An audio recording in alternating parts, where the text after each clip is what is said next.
Hello guys, मैं हूं सैयद अनवर। आज की इस वीडियो में हम लोग जानेंगे, इस वीडियो में हम ये बताने वाले हैं कि जो ऑनलाइन दाखिल खारिज करने पर जो सारे अपडेट आए हैं, वो अपडेट क्या क्या आया हुआ है और उस पर कैसे हम लोग मतलब ऑनलाइन कर सकते हैं, उस चीज़ को हम बताने वाले हैं। तो गाइज़ आप लास्ट तक बने रहिए, क्या क्या अपडेट आया है और उस हिसाब से कैसे ऑनलाइन किया जाएगा, ऑनलाइन दाखिल खारिज कैसे किया जाएगा, उस चीज़ को हम इस वीडियो में हम बताएँगे। तो गाइज़ पहला अपडेट ये है कि रजिस्ट्री के बाद 90 दिन के भीतर ही ऑनलाइन मोटेशन करना पड़ता है, ये अपडेट है। और अगर मान लीजिए 90 दिन के भीतर आप मोटेशन नहीं कीजिएगा, ऑनलाइन नहीं कीजिएगा, तो क्या होगा, आपको उसका कारण लिखना पड़ेगा। जैसे मान लीजिए आप रजिस्ट्री किए 3-4 महीना 4 महीना 5 महीना पहले किए थे, लेकिन अभी तक उसका ऑनलाइन नहीं किए थे, तो अब उसका कारण लिखना पड़ेगा कि आप 3 महीने के अंदर यानी 90 दिन के अंदर आपने मोटेशन क्यों नहीं किया, बस ये कारण लिखना है। और वो कारण कम से कम मतलब 3 लाइन में हो या फिर 3 लाइन से ज़्यादा होना चाहिए, यानी 200 कैरेक्टर कम से कम होना चाहिए। और गाइज़ इसके अलावा और भी कुछ अपडेट है, जैसे पहले मोबाइल नंबर का OTP नहीं लगता था, अब मोबाइल नंबर का OTP लगता है। मोबाइल नंबर सबमिट करना पड़ता है, OTP के ज़रिए सत्यापन होगा, तभी जाकर के फाइनल सबमिट होगा। तो क्या क्या चेंजिंग आया है हम एक तरफ से वीडियो में बताते जाएंगे और पूरा प्रोसेस बताएंगे गाइज़। वीडियो लंबा होने वाला है, पहले ही बता देते हैं। और गाइज़ अगर मान लीजिए आपको पूरी तरीके से आता है और कुछ ही आपको वजह कारण जानना है क्या क्या अपडेट है, तो आप स्किप करके आप वीडियो को देख सकते हैं। तो चलिए कंप्यूटर स्क्रीन पर शुरू करते हैं। तो गाइज़ उसके लिए सबसे पहले आपको क्रोम ब्राउज़र ओपन करना पड़ेगा।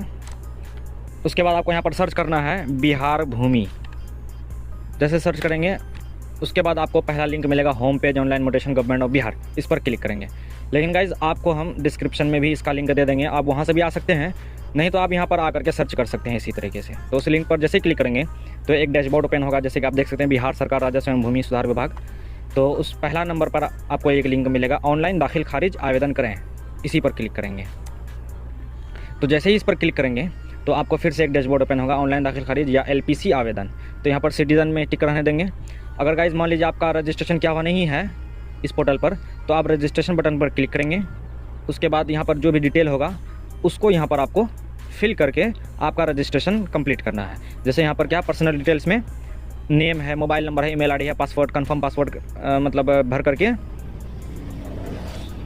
उसके बाद यहाँ पर कैप्चा को फिल करना है। फिर उसके बाद यहाँ पर एड्रेस में पूरा एड्रेस को आपको फिल कर लेंगे, पिन कोड भर लेंगे। उसका रजिस्टर नाउ बटन पर क्लिक करके पूरा रजिस्ट्रेशन कर लेंगे, कंप्लीट कर लेंगे। अगर रजिस्ट्रेशन जैसे हो जाएगा उसके बाद गाइज़ आपको लॉगिन करने का ऑप्शन आएगा। तो यहाँ पर जो मोबाइल आप नंबर देंगे या जिस मोबाइल नंबर से आप रजिस्ट्रेशन किए हैं उस मोबाइल को यहाँ फिल करना है। उसके बाद गाइज़ आपको नीचे कैप्चा दिखेगा, उस कैप्चा को यहाँ पर फिल करेंगे। उसके बाद आपको साइनिंग बटन पर क्लिक करना है। तो यहाँ पर फटाफट हम लोग कैप्चा को फिल कर लेते हैं। उसके बाद हम लोग क्या करेंगे, इस पर साइनिंग करेंगे। तो जैसे आप कैप्चा भर लेंगे उसके बाद साइनिंग बटन पर क्लिक करेंगे। तो इस साइनिंग बटन पर क्लिक करने के बाद गाइज़ आपको आपके मोबाइल नंबर पर एक OTP सेंड किया जाएगा, उस OTP को यहाँ पर आपको फिल करना है। तो जैसे आप उसमें OTP भर लेंगे उसके बाद यहाँ पर कन्फर्म बटन पर क्लिक करना है। तो गाइज़ जैसे ही कन्फर्म बटन पर क्लिक करेंगे उसके बाद अगला डैशबोर्ड ओपन होगा। जैसे देख सकते हैं वेलकम, जिसके नाम से आपका ID बनेगा उसका नाम यहाँ पर आपको शो करेगा। उसके बाद ऑनलाइन दाखिल खारिज आवेदन करें, इस पर क्लिक करेंगे। उसके बाद गाइज़ यहाँ पर है जिला या अंचल चुनें। यहाँ पर इस बात को ध्यान में रखेंगे, यहाँ पर आप जिस ज़िला में रहते हैं उस ज़िला को सिलेक्ट नहीं करना है, बल्कि आपका ज़मीन जिस ज़िला में है उस ज़िला को यहाँ पर क्या करना है, आपको सिलेक्ट करना है। उसके बाद अब आंचल है, आपका ज़मीन जिस आंचल में है उस आंचल को यहाँ पर सिलेक्ट करेंगे। उसके बाद नया दाखिल खारिज आवेदन करें, इस पर क्लिक करेंगे।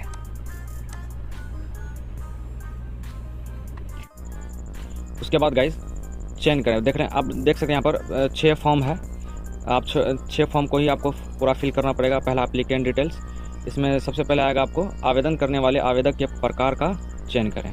उसके बाद चयन करें में क्या करेंगे, आवेदक स्वयं क्रेता है, इसको क्लिक करेंगे।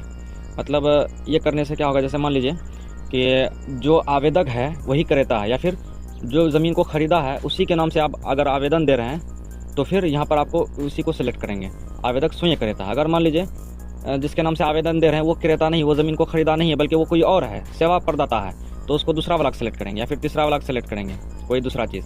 तो यहाँ पर हम क्या करेंगे, जो ज़मीन को ख़रीदा है उसी के नाम से आवेदन करेंगे। तो यहाँ पर आवेदक स्वयं क्रेता है, इसको सिलेक्ट करने देंगे। उसके बाद यहाँ पर क्या करना है, आपको आवेदक का पूरा नाम यहाँ पर फिल करना है। उसके बाद आवेदक के अभिभावक का नाम, यहाँ पर जो आवेदक है उसका फादर नेम या हस्बैंड नेम को फिल करना है। अगर मान लीजिए कोई लेडीज़ है तो यहाँ पर हस्बैंड नेम को फिल करेंगे, अगर कोई जेंट्स है तो यहाँ पर उसका फादर का नाम को फिल करेंगे। उसके बाद सिलेक्ट रिलेशन, तो यहाँ पर जो मतलब आवेदक और अभिभावक के बीच का संबंध को चुनें।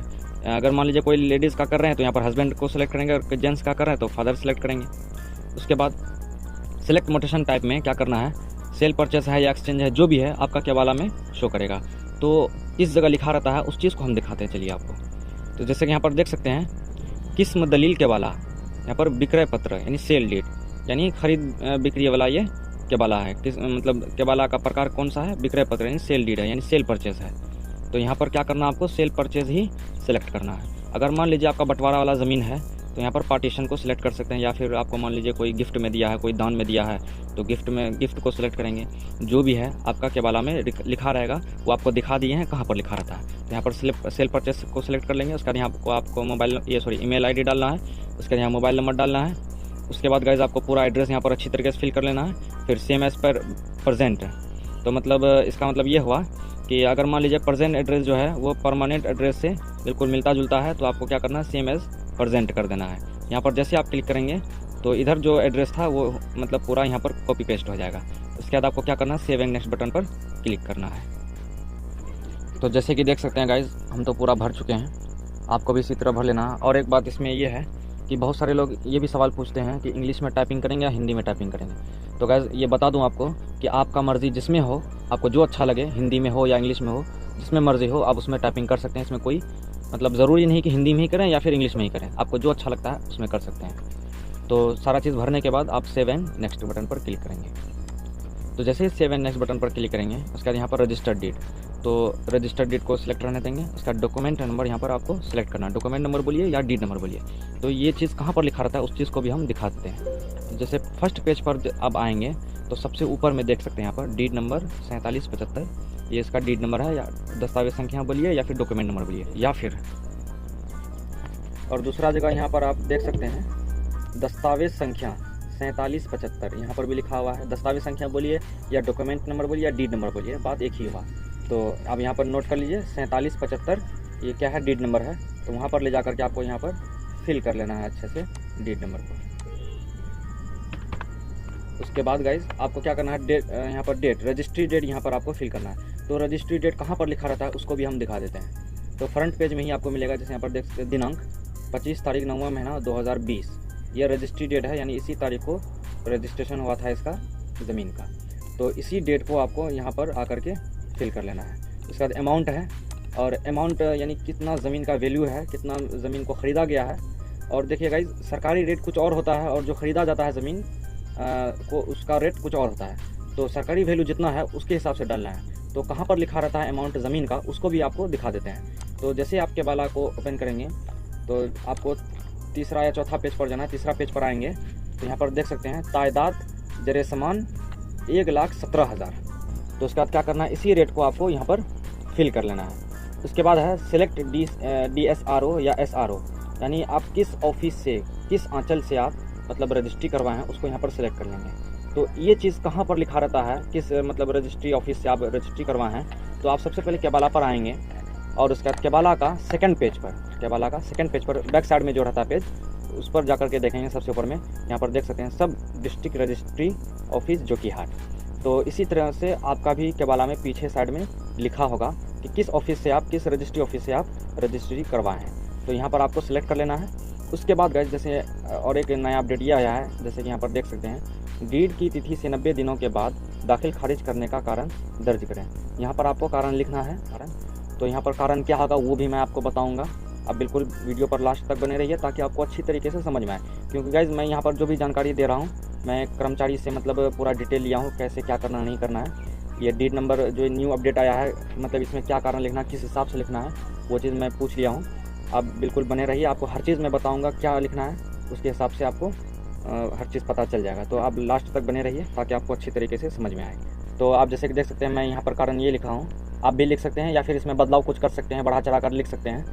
तो मैं अय्यूब पिता नईम, मैं अनपढ़ हूँ, प्रदेश में रहकर मेहनत मजदूरी करता हूँ, लेकिन मुझे इस बात की जानकारी नहीं थी कि रजिस्ट्री के 90 दिन के अंदर ही ज़मीन का दाखिल खारिज के ऑनलाइन आवेदन करना पड़ता है। लेकिन अब लोगों से पूछताछ करने पर पता चला तो मैं ऑनलाइन आवेदन किया, इसलिए आंचल अधिकारी से अनुरोध है कि मेरे ज़मीन का दाखिल खारिज करने की कृपा करें। इस तरीके से आप कारण को लिख सकते हैं। या फिर इससे भी ज़्यादा बढ़ा करके लिख सकते हैं। इसमें कारण को आप बदल सकते हैं। यहाँ पर क्या करना है, मैं अय्यूब, जैसे यहाँ पर आवेदक का नाम होना चाहिए, यहाँ पर आवेदक का नाम डाल दीजिएगा, उसके पिता का नाम डाल दीजिएगा। उसके बाद जो भी कारण नज़र आए वो कारण को कुछ भी लिख दीजिएगा। ये फॉर्मेलिटी है बस और कुछ नहीं है, लेकिन सही से लिखना है। ये लिखने के बाद आप इसको स्क्रीनशॉट ले सकते हैं, बाद में आप इसमें मिला जुला करके जो भी होगा वो आप लिख लीजिएगा उसके हिसाब से। उसके बाद क्या करना है, सेव एंड नेक्स्ट बटन पर क्लिक करना है।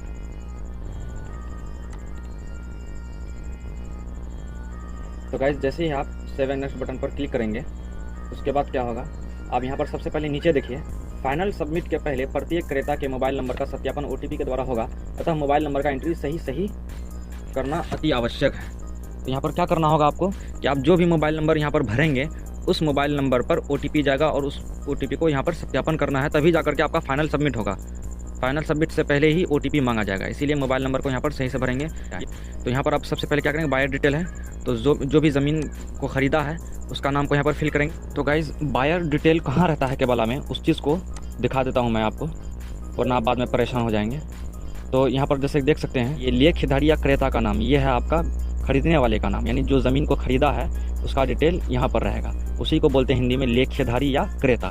तो जैसे कि देख सकते हैं यहाँ पर मोहम्मद अय्यूब है और मुहरमी है और इंतखाब आलम है, 3 आदमी ख़रीदा है। तो इसको यहाँ पर फिल कर लेना है। जैसे यहाँ पर फिल कर लिया मोहम्मद अय्यूब, गार्जियन नेम नईम मरहूम, उसके बाद रिलेशनशिप, तो मतलब ये किस प्रकार का इसका संबंध है नईम और मोहम्मद अय्यूब में, तो पिता का संबंध है। तो यहाँ बापू या पिता को सिलेक्ट कर लेंगे, जैसे पिता बापू, बाप या अब्बू, इसको सिलेक्ट कर लेंगे। उसके बाद कास्ट देख लीजिएगा, इस कास्ट यहाँ पर भी लिखा होगा। अगर कास्ट लिखा नहीं है तो उसको वो भी बताएंगे उस पर वहाँ पर क्या फिल करना है। जैसे यहाँ पर देख सकते हैं जाति कुल्हैया मुसलमान, तो यहाँ पर आपको भी क्या करना है, कास्ट में कुल्हैया यहाँ पर सिलेक्ट कर लेना है। यहाँ पर आपको ढूंढ लेना है कहाँ पर कुल्हैया लिखा हुआ है, यहाँ पर आपको मिल जाएगा, हर एक जाति का नाम मिल जाएगा। बिहार में जितने भी जाति के लोग हैं हर जाति का नाम यहाँ पर मौजूद है। तो यहाँ पर कुल्हैया आपको सिलेक्ट कर लेना है। आप भी जिस जाति से बिलोंग करते हैं उसको यहाँ पर सिलेक्ट कर लेंगे। उसके बाद जेंडर में पुरुष है महिला है या जो भी है उसको यहाँ पर सिलेक्ट करेंगे। उसके बाद आपको यहाँ पर मोबाइल नंबर को फिल करना है, फिर यहाँ पर एड्रेस को फिल करना है, उसके बाद यहाँ पर आधार नंबर को फिल करना है। ये मैंडेटरी है गाइस, यहाँ पर देख सकते हैं रेड स्टार लगा हुआ है, आधार नंबर फिल करना ज़रूरी है। जिसका भी नाम यहाँ पर आपको फिल करेंगे उसका आधार नंबर भी यहाँ पर आपको फिल करना। अगर नहीं फिल कीजिएगा, जैसे यहाँ पर ऐड न्यू रो पर क्लिक करेंगे दूसरा डिटेल भरने के लिए, तो यहाँ पर आगे नहीं जाएगा क्योंकि यहाँ पर फिल करने के लिए बोल रहा है। इसीलिए आधार नंबर को भी फिल करना मैंडेटरी है, ये भी अपडेट आया है। तो और एक बात को ध्यान में रखिएगा गाइस, यहाँ पर एड्रेस मतलब आपको यहाँ पर केबाला में दिख जाएगा एड्रेस। जैसे यहाँ पर देख सकते हैं, जैसे खरीदार के जाति कुल्हैया मुसलमान, साकिन तारन टोला मझवा, थाना जोकीहाट, जिला अररिया, राज्य बिहार, यही एड्रेस को आपको वहाँ पर भी फिल करना है। तो यहाँ पर फिल कर लेंगे। उसके बाद मान लीजिए 2 आदमी खरीदने वाला है या 3 आदमी खरीदने वाला है। जैसे यहाँ पर इसके केबाला में इस ज़मीन को 3 आदमी मिलकर ख़रीदा है, तो वो तीनों आदमी का नाम को कैसे यहाँ पर फिल करना है, एक का डिटेल को भर लिए, उसके बाद ऐड न्यू रो पर क्लिक करेंगे। इससे क्या होगा, दूसरा रो मिलेगा। फिर यहाँ पर क्या करना है, उसी तरीके से दूसरा कैंडिडेट का नाम डालना है, दूसरा बायो डिटेल का नाम डालना है, फिर उसका गार्जियन नेम, फिर उसी तरह से उसका मोबाइल नंबर, उसका एड्रेस, फिर उसका आधार नंबर, फिर उसका ऐड न्यू रो पर क्लिक करेंगे। इसी तरीके से जितना बायर का नाम होगा उतना आपको ऐड न्यू रो पर क्लिक करके उसका डिटेल को फिल करना है। उसका जब सारा डिटेल भरा चले जाएगा उसका सेव एंड नेक्स्ट बटन पर क्लिक करेंगे। उसके बाद गाइज अब आ जाता है सेलर डिटेल। अब सेलर क्या है, कहाँ पर उसका डिटेल रहता है, उसको भी हम दिखाते हैं कि फर्स्ट पेज पर क्या आता है, लेखकारी या विक्रेता का नाम। जैसे आप यहाँ पर देख सकते हैं, तो यहाँ पर है ये बेचने वाले का नाम है, यानी सेलर डिटेल। तो 5 आदमी मिलकर के इस ज़मीन को बेचा है, तो ये पूरा डिटेल को वहाँ पर फिल करना है। तो चलिए फटाफट हम इसी तरीके से फिल करते हैं। सबसे पहले यहाँ फर्स्ट सेलर का नाम लिखेंगे, फिर उसका गार्जियन नेम को लिखेंगे, फिर उसका रिलेशन को सिलेक्ट करेंगे, फिर कास्ट, जेंडर, फिर उसका मोबाइल नंबर, फिर उसका एड्रेस। उसके बाद फिर और भी बेचने वाला है तो ऐड न्यू रो पर क्लिक करके उसकी उसी तरीके से जानकारी को भर देंगे। इसको फटाफट हम लोग इसको भरते हैं। तो गाइस यहाँ पर और एक चीज़ ध्यान में रखिएगा, जैसे मान लीजिए कास्ट में अगर कुछ नहीं हो तो NA को सिलेक्ट कर लेना है। अगर कास्ट है तो उसको यहाँ पर जो कास्ट से आप बिलोंग करते हैं उसको सिलेक्ट कर लेना है। उसके बाद गाइस जैसे कि आप देख सकते हैं यहाँ पर हम पूरा डिटेल अच्छी तरीके से फिल कर लिए हैं। इसी तरीके से आपको भी देख करके अच्छी तरीके से फिल कर लेना है। उसका सेव एंड नेक्स्ट बटन पर क्लिक करना है। जैसे सेव एंड नेक्स्ट बटन पर क्लिक करेंगे उसके बाद क्या करना है, हल्का को सिलेक्ट करेंगे, जिस भी हल्का में आपका ज़मीन है उसको सिलेक्ट करेंगे। उसके बाद मौजा को सिलेक्ट करना है। उसके बाद यहाँ पर खाता नंबर को फिल करेंगे, फिर यहाँ पर खेसरा नंबर को फिल करेंगे। उसका ट्रांजेक्टेड एरिया एकड़ में ज़मीन है तो एकड़ को फिल करेंगे। तो ये सब चीज़ कहाँ लिखा रहता है, कैसे लिखा रहता है, उस चीज़ को भी दिखा देते हैं आपको। तो जैसे हम केबाला पर आएंगे उसके बाद यहाँ पर देख सकते हैं खाता, जैसे 95 है और यहाँ पर खेसरा, उस खाता में एक खेसरा है 323, और उसमें कितना रकबा है, कितना ज़मीन है, उसका कितना मूल्य है, उसका चौहद्दी क्या क्या है, ये पूरा डिटेल इस जगह लिखा हुआ है।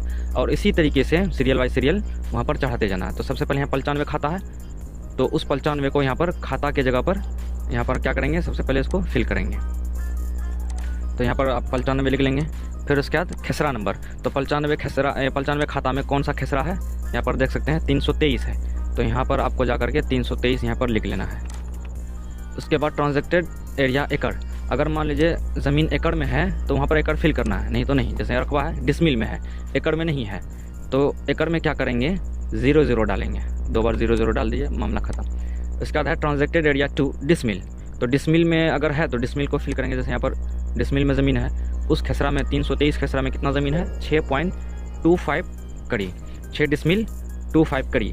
तो उसी हिसाब से जितने पॉइंट में है तो पॉइंट में ही आपको लिखना है वहाँ पर भी। तो क्या लिखेंगे 6.25 कड़ी। उसका चौहद्दी नॉर्थ, तो नॉर्थ में कौन है उसको यहाँ पर फिल करेंगे। जैसे उत्तर है, उत्तर यानी नॉर्थ, तो ज़हीरुद्दीन।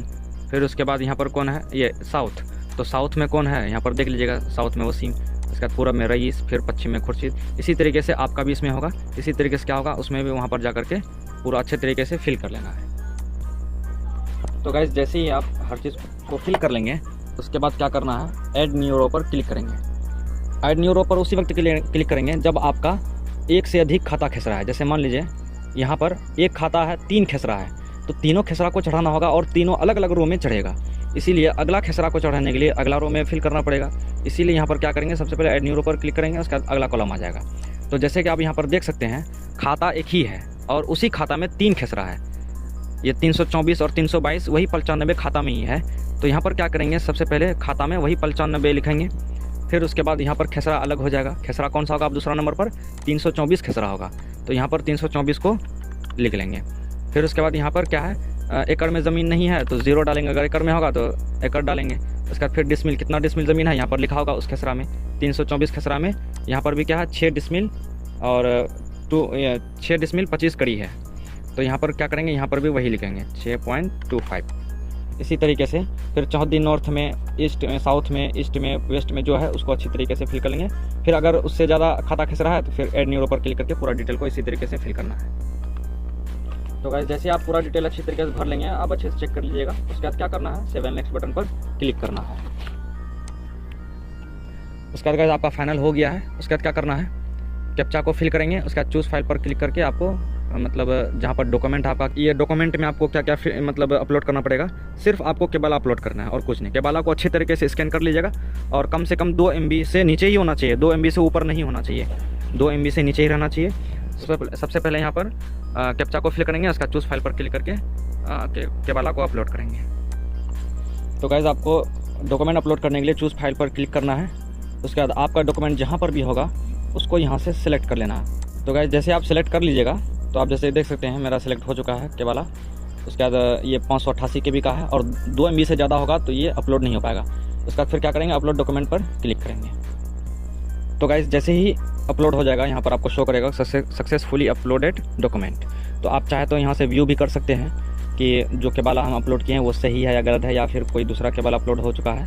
इस चीज़ को आप यहाँ से कंफर्म कर सकते हैं देख करके सही है या गलत है। जैसे कि हम यहाँ देख पा रहे हैं कि ये बिल्कुल सही अपलोड हुआ है, तो यहाँ से आपको कट कर देना है। इसके बाद फिर यहाँ पर वेरीफाई मोबाइल नंबर, यहाँ पर अब क्या होगा OTP जाएगा, जो भी आप नंबर डाले हैं बायर डिटेल में, बायर मोबाइल नंबर में, तो यहाँ पर वेरीफाई करना है मोबाइल नंबर को।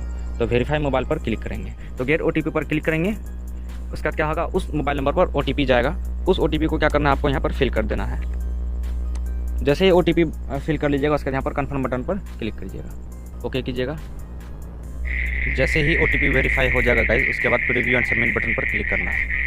उसके बाद आपको इधर पूरा जितना भी जानकारी है उसको अच्छी तरीके से आप चेक कर लीजिए सही से भरा हुआ है या नहीं, क्योंकि गाइस अगर सही से भरा हुआ नहीं रहेगा तो बाद में जा करके आपका रिजेक्ट हो सकता है। इसका नीचे की जैसे आप देख सकते हैं गाइस घोषणा पत्र है, उसको टिक करना है। नीचे नोट लिखा हुआ है, आवेदक द्वारा आवेदन पत्र में गलत जानकारी अंकित किए जाने पर विधि सम्मत कार्यवाही की जा सकती है।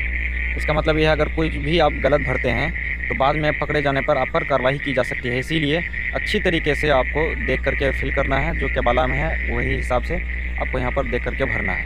उसके बाद क्या कीजिएगा गाइस, घोषणा पत्र को आपको मतलब टिक करना है। उसके बाद गाइस फाइनल सबमिट पर क्लिक करेंगे। जैसे फाइनल सबमिट पर क्लिक करेंगे उसके बाद आपके मोबाइल पर एक OTP जाएगा। उसके बाद उस OTP को यहाँ पर फिल करना है, OTP देख करके। उसके बाद गाइस आपको OTP जैसे आप यहाँ पर फिल कर लेंगे उसके बाद कन्फर्म एंड फाइनल सबमिट पर क्लिक करना है। तो जैसे ही क्लिक करेंगे आपका रिसीव निकल जाएगा। उसको मतलब इसके बाद इसको क्या करना है, प्रिंट आउट इसका निकाल लेना है। तो गाइज जैसे ही आप रिसीप्ट को डाउनलोड कर लेंगे, डाउनलोड करने के बाद आपको उसका प्रिंट आउट निकाल लेना है रिसीप्ट को। उसके बाद केबाला का भी फोटोकॉपी कर लीजिएगा, जो भी आपका केबाला है। उसके बाद क्या करना है, रिसीप्ट को और केबाला फोटोकॉपी को एक साथ आप पिनअप कर लेंगे। उसके बाद आपको क्या करना है, कर्मचारी को ले जा करके दे देना है। उसको ये बोल दीजिएगा कि हम तो ऑनलाइन मोटेशन कर चुके हैं, आवेदन कर चुके हैं, आप इसका दाखिल खारिज कर दीजिए, मोटेशन करवा दीजिए। तो ये बोल करके उसको दे देना है, ताकि आपके कहे हुए बात को उस पर वो ध्यान दे और मतलब जितना जल्दी हो सके वो कर दे। नहीं तो गाइस अगर सिर्फ आप ऑनलाइन करके छोड़ दीजिएगा, इतना जान लीजिए आपका टाइम पर मोटेशन नहीं हो पाएगा। 1 साल भी रह जाएगा, 2 साल भी रह जाएगा, लेकिन आपका मोटेशन कंप्लीट नहीं हो पाएगा, दाखिल खारिज नहीं हो पाएगा जब तक आप नहीं दीजिएगा जा करके। तो इसीलिए गाइस, क्योंकि गाइस कर्मचारी के ऊपर बहुत सारा मतलब लोड रहता है और भी कई सारा मतलब काम रहता है उन लोग को, तो उतना ध्यान नहीं दे पाते हैं। इसीलिए क्या करना है, आपको सारा मतलब फोटोकॉपी ले करके जितना भी डॉक्यूमेंट है वो सब ले आ करके आपको कर्मचारी दे देना है। वो खुद से वो उसके बाद उसका आगे का प्रोसेस जो होगा वो करके आपको मतलब दे देगा। तो गाइज अगर वीडियो अच्छा लगा हो तो प्लीज़ लाइक कीजिए, शेयर कीजिए और मेरे चैनल को सब्सक्राइब कीजिए, ताकि इस तरह की वीडियो आपको हमेशा मिलते रहे। और गाइज अगर कहीं पर कोई दिक्कत हो तो आप कमेंट कर सकते हैं, आपको कमेंट पर आपका जवाब मिल जाएगा, उसके लिए कोई चिंता की बात नहीं। तो मिलते हैं अगले वीडियो में, जब तक